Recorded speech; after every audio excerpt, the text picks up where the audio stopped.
मैं ये एक ऐसा नर्क है, अगर इसमें आप घुस गए ना तो इस यहाँ से निकलना बहुत ही ज़्यादा मुश्किल पड़ जाएगा आपको। मेरा शरीर था, इस भाई ने मुझे अपनी फ़ोटो भी शेयर करी थी इंस्टाग्राम पे। तो पहले उसका अच्छा खासा शरीर था, लेकिन ये उल्टी सीधी हरकतों में पड़ के भाई उसने अपने पूरे शरीर का ऐसा नाश मार दिया कि वो कह रहा है कि भाई अब मेरे से रिकवरी हो ही नहीं रही है। तो मैंने भाई कहा कि ऐसा के बीच में अपना रात का खाना डन कर लेना, फिर उसके बाद में 2 से ढाई घंटे बाद आपको आँखों के लिए, बालों के लिए और भी शरीर में जितनी भी बीमारियां होती है उन सभी के लिए ये बहुत ही अच्छी, एक तरीके से लगा लो आयुर्वेदा में औषधि से बताई गई है।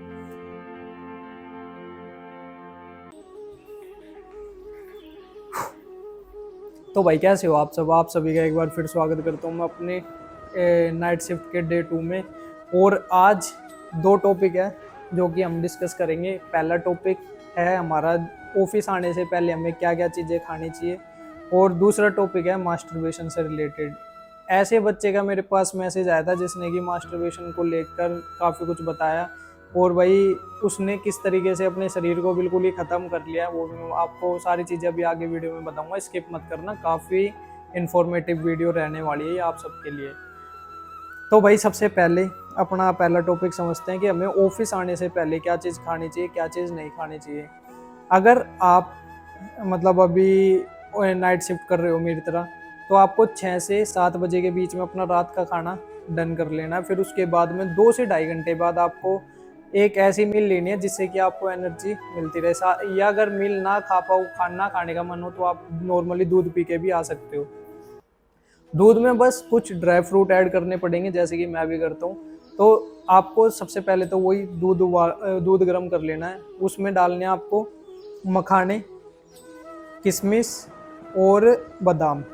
मखाने की क्वांटिटी 6 से 7 ही रखना, ज़्यादा मत रखना। और जो बादाम है वो भी 3 से 4, और साथ ही साथ में किशमिश है वो भी 5-6। बाकी आप अगर चाहो तो पिस्ता भी ऐड कर सकते हो, काजू भी ऐड कर सकते हो, लेकिन वो आपके ऊपर है, मन करे तो कर लो वरना कोई बात नहीं, कोई नुकसान नहीं होगा। जब आप दूध में इसे डालोगे तो उसके बाद में दूध जब हल्का सा निवाया हो जाए तो उसे पी के आप आ सकते हो। अगर अब काफ़ी बच्चे ऐसे भी होंगे जिनके दूध डाइजेस्ट बिल्कुल भी नहीं होता होगा, है ना, तो वो एक चीज़ कर सकते हैं। जब वो दूध गर्म करें और दूध गर्म हो जाए, उसके बाद में आपको 2 चम्मच उसमें शहद डाल लेनी है, और शहद डालने के बाद में अच्छे से दूध को मिक्स कर लेना है। फिर उसके बाद में आप पी सकते हो वो दूध। और अगर फिर भी 1% मान लो फिर भी आपके जो वो दूध है डाइजेस्ट नहीं हुआ, ठीक है, तो फिर है आपके पास ये रामबाण इलाज आंवला। आंवला एक ऐसा फल है जिसकी दूध के साथ में दोस्ती है, मतलब एक ये ऐसा खट्टा फल है जिसकी दूध के साथ में दोस्ती है। जब आप दूध पी लेते हो उसके बाद में अगर 1% आपके दूध डाइजेस्ट नहीं होता तो आप उस कंडीशन में फिर ये 10-15 मिनट बाद रुक के मतलब आंवला खा सकते हो। आंवला खाते ही दूध जो है वो ऑटोमेटिक आपके डाइजेस्ट हो जाएगा। आंवले के कोई भी नुकसान नहीं है, एंटीऑक्सीडेंट होता है आपकी आंखों के लिए, बालों के लिए, और भी शरीर में जितनी भी बीमारियां होती है उन सभी के लिए ये बहुत ही अच्छी, एक तरीके से लगा लो आयुर्वेदा में औषधि से बताई गई है। साथ ही साथ हमारे शरीर में 3 दोष होते हैं, कफ, पित्त, वात। काफ़ी बार मैंने इन चीज़ों के बारे में पहले भी आपको बता रखा है अपने ब्रह्मचर्य के पार्ट में, एक बार फिर बता देता हूँ। कफ, पित्त और वात हमारे शरीर के 3 दोष होते हैं, अगर इनमें से एक भी बढ़ जाता है तो शरीर बीमारी की ओर चल देता है। तो कफ, पित्त और वात को संतुलित करके रखता है ये आंवला, तो इसलिए दिन में एक आंवला खाना तो बहुत ही ज़्यादा ज़रूरी है। दूध अगर डाइजेस्ट नहीं होता तो भी आंवला खाना बहुत ज़्यादा ज़रूरी है। आपकी पाचन क्रिया शक्ति को स्ट्रॉन्ग करने के लिए आंवला खाना बहुत ज़रूरी है। अगर आपको रिकवरी करनी है, मास्टरबेशन आपने काफ़ी ज़्यादा कर दिया, अपने शरीर को बिल्कुल ही तोड़ लिया, तो भी आपको अगर रिकवरी पीरियड पे हो अभी आप, तो उस कंडीशन में भी आपको आंवला खाना बहुत ही ज़्यादा ज़रूरी है। आंवले के बहुत ही ज़्यादा फायदे हैं, ये समझ लो बस। तो ये तो बात रही अभी हमारी थोड़ी सी, जब आप ऑफिस आते हो उससे पहले आपको क्या खा के आना चाहिए, क्या नहीं खा के आना चाहिए, तो ये चीज़ आप अच्छे से समझ गए। अब चलते हैं अपने दूसरे टॉपिक की तरफ जिसका नाम है मास्टरबेशन। अभी मेरे पास एक भाई का मैसेज आया, एक नहीं 2 का मैसेज आया, उन्होंने मेरे पास, दोनों ने इंस्टाग्राम पे मैसेज करे थे।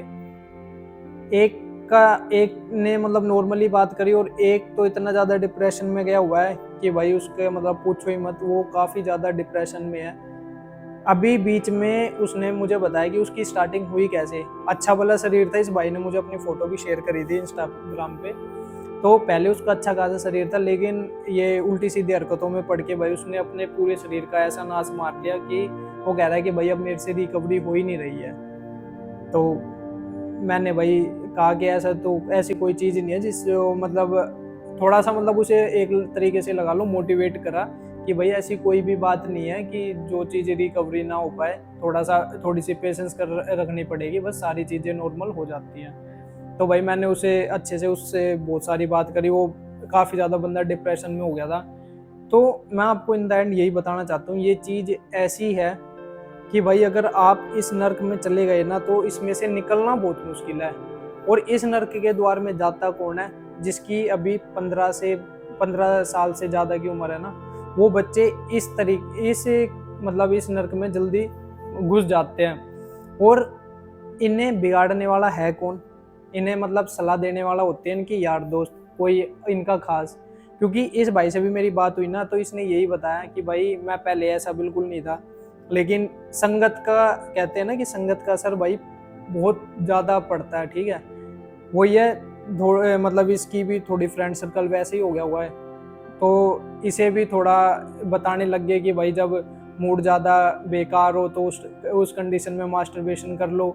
अगर तू ज़्यादा सैड रहता है तो उस कंडीशन में मास्टरबेशन कर लो, तो उससे क्या माइंड अपना रिलैक्स हो जाता है। ऐसे मतलब इसे उल्टी सीधी वीडियोस वगैरह दिखाई गई होंगी किसी दोस्त के थ्रू।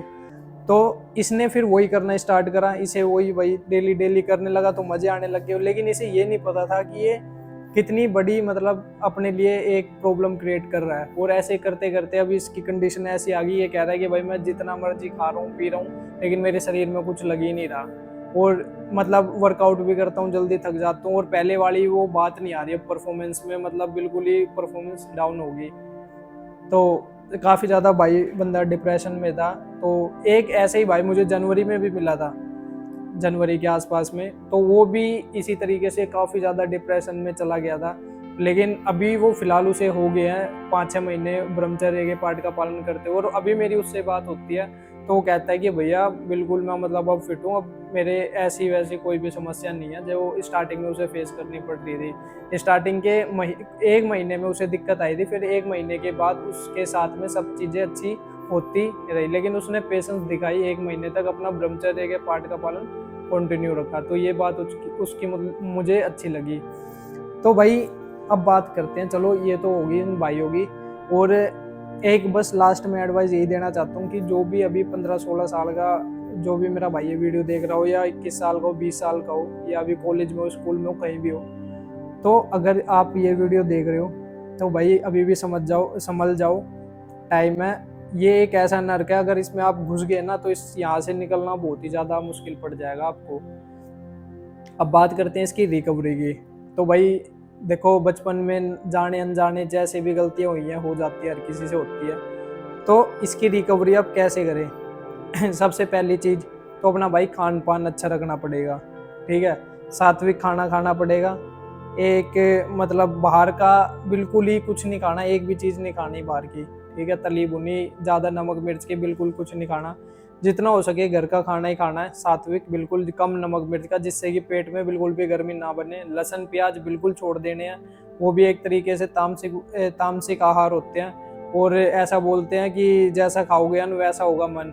तो इसलिए जितना अच्छा खाओगे उतने अच्छे आपके विचार भी हो जाएंगे। दूसरी चीज़, ब्रह्मचर्य के पाठ का पालन भाई करना ही पड़ेगा। अगर आप ब्रह्मचर्य के पाठ का पालन नहीं करोगे तो आप रिकवरी किसी भी कंडीशन में नहीं कर पाओगे। ये मेरे से चाहे आप लिख के ले लो। आपको जब तक एक आप अपना शेड्यूल नहीं बनाओगे, पूरे दिन अपने आप को बिजी नहीं रखोगे, और जब तक आपकी रिकवरी हो ही नहीं सकती बिल्कुल भी। ठीक है, तीसरी चीज वर्कआउट। अगर आप ब्रह्मचर्य के पाठ का पालन करते हो तो ब्रह्मचर्य को पचाने के लिए आपको वर्कआउट भी करना बहुत ही ज़्यादा ज़रूरी है, क्योंकि बिना वर्कआउट के आप ब्रह्मचर्य को नहीं पचा सकते। ये चीज़ मैंने खुद एक्सपीरियंस करके देखी है। पिछले एक साल से ज़्यादा हो गया मुझे ब्रह्मचर्य के पाठ का पालन करते हुए। तो मुझे पता है कि अगर आप ये ब्रह्मचर्य के पाठ का पालन करते हो बिना वर्कआउट के, इसे पचाना बहुत ही ज़्यादा मुश्किल है। तो इसलिए वर्कआउट आपको प्रॉपर अपना रखना पड़ेगा और दिन भर अपने आप को थकाना पड़ेगा। चौथी चीज, सोशल मीडिया से थोड़ी सी दूरी बनानी पड़ेगी। सोशल मीडिया से अगर आप दूरी नहीं बनाओगे तो सोशल मीडिया से मेरा मतलब ये है कि जो वहाँ पे अडल्ट कंटेंट आते हैं, ठीक है, आपको पता है आजकल किस तरीके की रील्स वगैरह चल रही है इंस्टाग्राम पे हर जगह। तो थोड़े से मतलब अपने जो कंटेंट है वो अच्छे करने पड़ेंगे। कंटेंट तुम अच्छे देखोगे तो विचार तुम्हारे ऑटोमेटिकली अच्छे हो जाएंगे। और मेरी बात मानो, अगर खुद को बदलना है तो थोड़े दिन अगर आप इंस्टाग्राम या ये सोशल मीडिया बंद भी कर दोगे तो उसमें कोई हर्ज नहीं है, ठीक है। तो इसलिए मेरी बात मानो तो थोड़े दिन इसे छोड़ ही दो, वो ज़्यादा आपके लिए अच्छा है। तो ये 2-3 बातें हैं जिससे कि आप अपने आप की रिकवरी कर सकते हो। बाकी ये मेरी ब्रह्मचर्य की पूरी प्लेलिस्ट है, इसमें आपको आपकी हर एक बात का जवाब मिल जाएगा कि रिकवरी कैसे करनी है, कौन सी चीजें हमें खानी चाहिए, कौन सी चीजें नहीं खानी चाहिए, वो सारी इसमें मिल जाएगी। कौन से योगासन हमें करने चाहिए ब्रह्मचर्य में, वो भी आपको सारे मिल जाएंगे। कौन सी एक्सरसाइज हमें करनी चाहिए ब्रह्मचर्य में, वो भी सारी आपको इस लिस्ट में मिल जाएगी। इसमें आपको सारी की सारी बातें मैंने बता रखी है ब्रह्मचर्य से रिलेटेड इन 150-200 दिनों में। ये मतलब जितनी भी वीडियोस है आप अच्छे से देख लेना, जितनी भी वीडियो इसमें होंगी। तो इसमें इस लिस्ट में आपको आपकी हर एक बात का जवाब मिल जाएगा। तो भाई इस वीडियो को ज़्यादा लंबी ना खींचते हुए यहीं पे ही करते हैं इस वीडियो को एंड, क्योंकि अगर ये वीडियो ज़्यादा बड़ी होगी तो वही बोरियत सी आ जाती है थोड़ी। और आज के शेड्यूल में अभी मैं बता दूं, अभी रात के जैसे कि 12 बज रहे हैं और अभी थोड़ा सा काम हो रहा है, वो करने के बाद अपना 2-3 बजे तक नहीं 2 बजे तक, हाँ 2 बजे तक थोड़ा सा आराम कर लूँगा। फिर उसके बाद मैं नीचे जाना है, मुझे नीचे थोड़ी सी बस वो मेरे देख रेख करनी होती है कि कोई चीज़ टूटी फूटी तो नहीं हुई। और सुबह के टाइम पे वही 4 बजे, जैसे कि मैंने कल वाली वीडियो में भी बताया था आपको कि कंडक्टर ड्राइवर ड्रेस में है नहीं है, बस में कोई टूट फूट तो नहीं है, बस कोई मिसिंग विसिंग की कोई दिक्कत तो नहीं है। तो ये छोटी मोटी चीज़ें देखनी होती है सुबह। और वही फिर 7-7:30 बजे तक अपना मैं फ्री हो जाऊँगा यहाँ से। फिर उसके बाद में 8 बजे अपना यहाँ से निकलने के बाद घर जाके फ्रेश हो गए अपना फिर सीधा जिम। और जिम में कल मैं करूँगा अपना बैक का वर्कआउट, और बैक का वर्कआउट करने के बाद फिर घर आके अपना नॉर्मली खाना खा के मैं फिर सो जाऊँगा।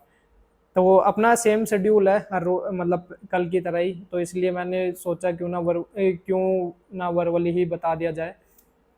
तो भाई आज की वीडियो में इतना ही। अगर कुछ भी मेरे साथ कुछ नया होता है तो इस क्लिप में, इसी वीडियो के एंड में क्लिप में ऐड कर देंगे। तो भाई आज की वीडियो में इतने, कल मिलते हैं अपनी एक और नई वीडियो में। जब तक के लिए जय हिंद, जय भारत, जय सिया राम।